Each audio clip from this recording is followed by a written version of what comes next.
الحمد لله رب العالمين حمدا كثيرا طيبا مباركا فيه على كل حال نحمده صلي على رسول الكريم.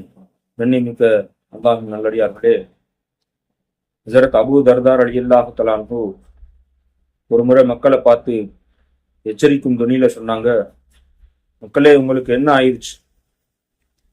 உங்களுடைய ஆலிம்கள் நாளுக்கு நாள் குறைஞ்சு கொண்டே வராங்க. பாமர மக்கள் கல்வி கற்றுக்கொள்றதில்லை. ஆலிம்கள் மௌத்தாவதின் காரணமாக கல்வி பின்னோக்கி சென்று கொண்டே இருக்கும். நீங்க அல்லாஹ் பொறுப்பெடுத்துள்ள இரணத்துடைய விஷயத்துல பேராசை உடையவங்களா நான் உங்களை பார்க்கிறேன்னு சொன்னாங்க. மேலும் உங்களுடைய பொறுப்புல உள்ள கல்வி மற்றும் அமல நீங்களே பால்படுத்தி கொண்டிருக்கிறீங்க. இன்னும் சொன்னாங்க,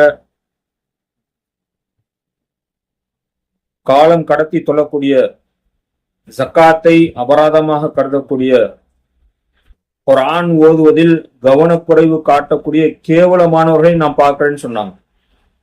கண்ணியமிக்க அல்லாஹ்வின் நல்லடியார்களே, இன்றைய காலத்துடைய மக்களாகிய நம்ம எல்லாம் பார்த்தாங்கன்னு சொன்னா இரத்த கண்ணீர் வடிக்கக்கூடிய நிலைமைதான் இருக்குது. சஹாபாக்கள் தங்களுக்கு பின்னாடி உள்ள காலத்துடைய மக்களை பார்த்து இந்த கருத்தை சொன்னாங்க. நம்முடைய காலத்துக்கு வருவோம். நாம இதுல எதையுமே குறை வைக்கவே இல்லை. இன்னும் சொல்ல போனா, ஜக்காத்தே கொடுக்காத எத்தனையோ செல்வந்தர்கள் இருக்கிறாங்க. அறவே தொழாத எத்தனையோ முஸ்லிம்கள் இருக்கிறாங்க. குர்ஆனே ஓத தெரியாத எத்தனையோ மக்கள் இருக்கிறாங்க.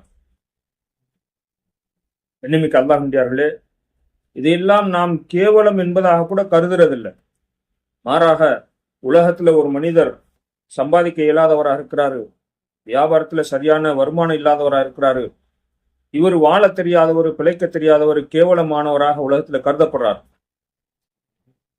அல்லாஹுடைய ரசூலுடைய பார்வையில, நல்லடியாருடைய பார்வையில, யாரிடத்துல தீனுடைய குறைவு இருக்குதோ அவர்கள்தான் கேவலமானவர்களாக கருதப்பட்டாங்க. உண்மையும் அதுதான். கண்ணியமிக்க அல்லாஹ்வின் உலகத்துடைய நஷ்டம் குறைவு என்பது இருக்குதே, இது அல்லாஹ் பொறுப்பெடுத்திருக்கக்கூடிய காரியங்கள்.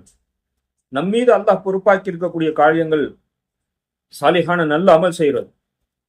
ஈமானோடு சேர்ந்து சாலிஹான நல்ல அமல்களே இல்லாத நிலைமையில கூட நாம் நம்முடைய அல்லாஹ் கொடுத்திருக்கக்கூடிய அறிவாற்றலை, அல்லாஹ் கொடுத்திருக்கக்கூடிய ஆற்றல்களை உலகத்துக்காக வேண்டியே செலவழித்து நம்முடைய திறமை என்பதாக நினைத்து இருமாப்போடு சுத்தி கொண்டிருக்கிறோம். அல்லாஹ் பாதுகாப்பானாக. ஒரு கால் தொழாதவர்களாகவே இருந்து முழு வாழ்க்கையிலும் வசதியாக இருந்து தொழாதவர்களாக ஆகரத்தை சந்திக்கக்கூடியவர்கள் ஆகிவிட்டார் என்று சொன்னால் அல்லாஹ்விடத்துல மாபெரும் தண்டனைக்குரியவராக இருக்கிறார். அல்லாஹ்வின் நாம் ஒவ்வொருத்தரும் நம்மை பற்றி சிந்திக்க கடமைப்பட்டிருக்கிறோம். கொஞ்ச நேரம் உட்கார்ந்து சிந்திச்சு பாருங்க, என்ன நஷ்டம் வந்துட போகுது? தொழுவதற்காக வேண்டி கொஞ்சம் மஸ்ஜிதுக்கு வரக்கூடியவங்களாகவும், தொழுகைக்காக வேண்டி நேரம் ஒதுக்குறதுக்காக வேண்டி என்ன நஷ்டம் வந்துட போகுது?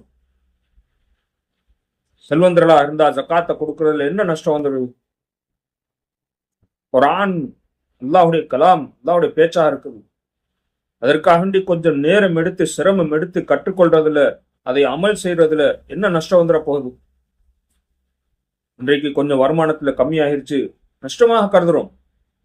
அல்லாஹ் பாதுகாப்பானாக. துனியாவுடைய நஷ்டம் ஒரு நஷ்டமே இல்லைங்க. கொஞ்ச காலத்துடைய நஷ்டம், பிறகு சீராகிடும். வரவும் இருக்குது, செலவும் இருக்கு.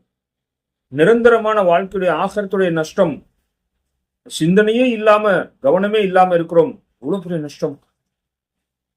இது எங்கேயாவது சீர் செய்ய முடியுமா? செய்ய முடியாது. தொழுகை இல்லாதவனுக்கு இஸ்லாத்துல எந்த பங்குமே இல்லை. ரசூலுல்லாஹி ஸல்லல்லாஹு அலைஹி வஸல்லம் சொல்லி காமிக்கிறாங்க.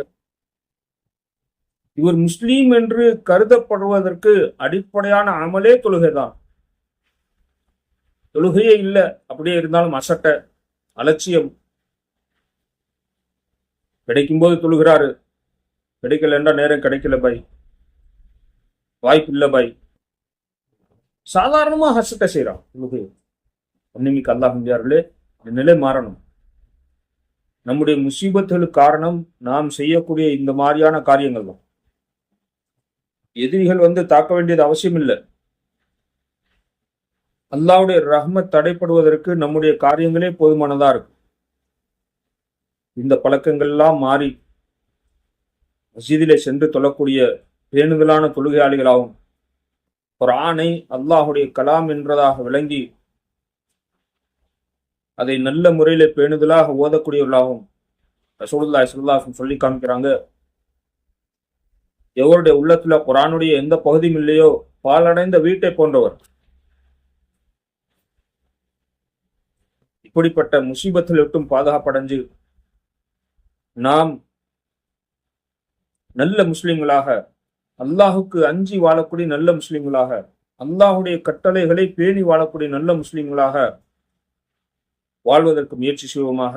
எல்லாம் வல்ல ரஹ்மான் அல்லாஹ் நம் அனைவருக்கும் அத்தகைய நற்பாக்கியத்தை வழங்கி அருள் புரிவானாக.